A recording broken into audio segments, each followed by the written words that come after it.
Hey guys, Kelli Stewart here, just giving you an update from Camp Liberty. Things are going well. The campsite is actually coming along very beautifully, and we have a lot of land at our disposal to use. If there's one thing that we've seen this week, it is that there is a ton of support for the political prisoners here in Pahrump, Nevada.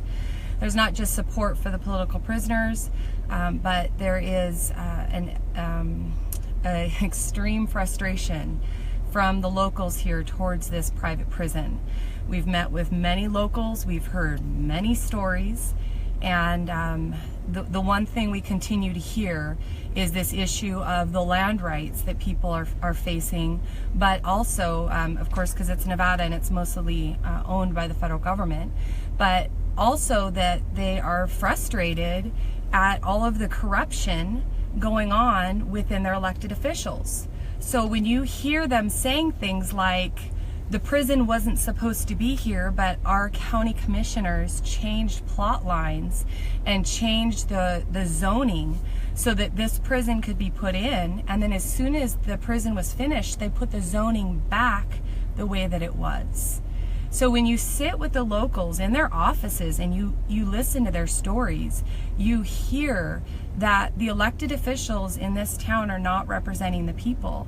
Now, that's not a huge surprise, we know this, but for many who have been saying over and over and over again, we just got to get our elected officials on board. We just got to let them know what's going on, and they would surely stop it. What many people don't realize is that not only do the elected officials in most areas of our country know that it's going on, but they're receiving so much financial gain from covering up the corruption that we're never going to be able to get to them. And so that's why I think what we're doing out here at the prison is so important, and I think it's important to be doing it all across this nation, for the people to be rising up, to be principled, to have morals and values, right? Our founder said only a moral people could be free. And to be the voice that we have lost within our elected officials. So I'm going to say this again regarding our intentions out here in Pahrump, Nevada. We have no intentions of any violence or bringing any harm to anybody. We know that that is a losing battle. And so any false narratives that are being spread, I want you guys to hear it from my own mouth and understand that what we're doing out there is a peaceful protest. We are peaceably assembling and petitioning our government for a redress of grievance regarding this private facility and the abuses that are going on within it. So you guys really don't have to believe any fear mongering that's going on, because what's going on at this camp is kids playing horseshoe, riding bikes, and people sitting around barbecues talking about what we can do to help improve our country and how we can truly love our neighbor as ourselves. So things are good. We have lots of support from the community. I'm wearing my Free Bundy shirt. I have a few different ones for the different political prisoners, and it's always a little bit different when you wear a shirt in a state or a town where everybody knows that name, and I'm getting some mixed signals from people, but overall the message is of support and is of people saying those Bundys are really, really not being done right within our system. And everybody wants to talk about how the Bundys broke the law. But tell me, how does it fix a situation if the officials believe that the Bundys broke the law? How does it fix the situation for the officials to then break the law against the Bundys? The law says they have the right to a speedy trial, and the Supreme Court has dictated that that is 70 days. The Bundys and the other defendants from Bunkerville have been in prison for over 400 days, and now they're actually being told that this could potentially go on for up to 5 years before it violates speedy trial rights. They're absolutely being sexually molested in these prisons. They're being mentally and verbally abused. They're being denied access to their attorneys. They're being denied bail. So if our officials say they're right and say the Bundys really did break the law, who is the bigger criminal at this point? The Bundys who stood up for their life and their liberty and their property, harmed nobody, and tried to protect what was sacred to them, which was their land and their cattle, or the elected officials who are willfully knowing, going along with every constitutionally protected rights in the Bill of Rights, knowing that they're being absolutely violated, knowing that people are suffering to the point where Ammon's attorney didn't even recognize him, and somehow saying that this is justice. The only ones running from the courts right now and running from the law is the law. That's it. The Bundys want their day in court, and these defendants want their day in court. The ones denying them that right is the prosecution and the judge. And then every single officer and marshal is complicit of that when they detain them, knowing that they're being denied their constitutionally protected rights. You cannot say that the guard holding the person is less responsible than the judge who's denying their right to bail, because they're all accomplishing the same goal. They're all complicit of this conspiracy to impede Americans from living within their God-given rights in this amazing country. So we're out here to expose that. That's it. That's all we're doing.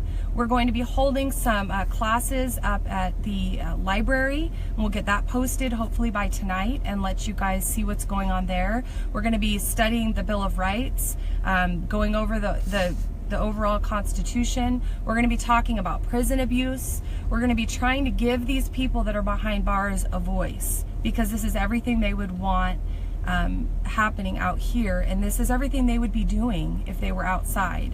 They would be standing outside this jail, and they would also be trying to educate and be a voice for the people who have been silenced. So that's all we're doing. It's going well. It seems like each place we go, we just learn another level of the corruption, everything from the county commissioners to the sheriff's department. There's a lot of corruption in this town. There's a lot of corruption in the state. And even though Harry Reid isn't here anymore, he very much so has his roots planted in most of this state. And so we're still suffering under that. The people don't have a voice. Many of the people have said personally to me, I'm telling you my story, but I don't want to be named because I have to live in this town and the corruption is so deep. I'm not brave enough to do what you guys are out there doing. So if you consider that being in the land of the free, where somebody is being manipulated and abused by their government, both county, state, and federal government, and they're too afraid to speak up, so they have to quietly support us, peaceful protesters, who are now out on private land, holding up signs, waving flags, and trying to teach people. They're afraid to come out and to publicly support us. That's not a free country, you guys. That's absolutely not a free country. So we're asking that you would come out and that you would join us. Some of us are going to come and go. I've taken a week off. My kids have taken a week off from school, and we're here. Other people will be rotating through. We also have a house set up for families to go to, kids to go to. If you don't want to be out here at the jail, we can come and go with our families and be present for the march, and then head back to the house that we have established. Whatever you guys want to do, we'll make accommodations to try to help people when they come here.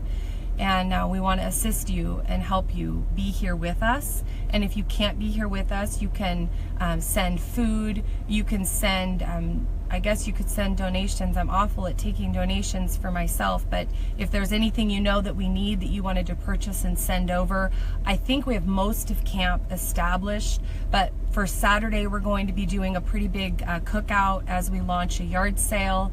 We're also going to be marching with horses again, and doing a public feed. So if anybody wants to help us with any of the food for that on Saturday, that would be great. We're going to be out there on Saturday from 2 until 6 o'clock p.m. Again, if you want to stay in camp at the facility, you can. If you want to come and go like some of us are, that's totally fine too. But Saturday from 2 to 6, if you wanted to join us, that would be wonderful out here at the prison. I think that's it. I went into a health food store to grab some vitamins, and the gal saw my shirt, and one of her customers came in, and I ended up in there for, I don't know, 45 minutes talking to them, and they're very concerned about what's going on. She gave me $60 worth of electrolytes and things to keep people hydrated out here, and they both said that they will be coming. So we definitely are working right now, especially with Gavin being on the ground. We're working on really organizing something so that this is not just a camp out. If this is nothing more than a camp out without the educational piece and without the community, then pretty soon it will be no big deal that we're there, and no change will come from this peaceful protest. So the goal of us being here is definitely to bring attention to what's going on in that facility, the Southern Nevada Detention Center. It's called detention, but remember, some of these guys have been sitting in there for up to 7 years waiting for trial. That's not a detention center, that's a hostage center, that's a prison. Definitely not a detention center. So our goal is to bring awareness as to what's going on, and then make sure that we're educating people on what's going on in this community, because education is our strongest tool that we can use against this corruption. And when voices unite together, the people really do have the power, especially when we're principled and we're loving, and we try to leave them no grounds to slander us with truth. They're going to lie, but we don't want to give them anything they can use to slander us that's truthful. So come out, and if you want to teach, if you want to educate with us, if you want to just support our efforts, that would be wonderful. You could send me a private message if you're looking for specific dates, but we will be getting events posted tonight that are coming up. The next 2 days we'll be down at the library going over the Bill of Rights and talking about the need for prison reform. And then Saturday we'll do the march at the prison. Again, food, horses. We'll be doing a yard sale just to get some more of the public down there and help them understand what's going on. So come out and support us if you can. Camp for a night, come for just the afternoon. That's totally fine. The environment is peaceful. It's actually fun. There's great people. There's great campsites set up. So don't be nervous to come on out here, and to also help us encourage the community to continue embracing this and to not be fearful, to show us support. Let me think if there was anything else. I think there was something else, but I can't remember what it is now because I am tired. Let's see. Bring sunscreen, bring water. It's very windy. Oh, the prison, the cell thing that we'll be doing. I think we're going to aim to have another cell built. Jared Green is on the ground now, which we're so thankful for. Jared is awesome, and he's a huge encouragement, and he loves the Lord, and he's in this battle for the right reasons, so we love having him be there. And he is going to be building the second cell so that we can have 2 people at a time in there, and then we will we'll be live streaming probably off my page, John's page, and then occasionally the Bundy Ranch page. We'll be raising funds for Ammon's attorney, and we will also, 13 hours is how long Ammon Bundy was in it, and they had to lift him out.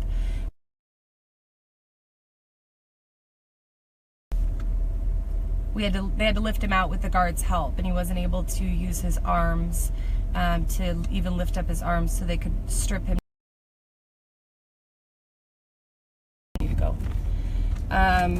So we're gonna go ahead and move.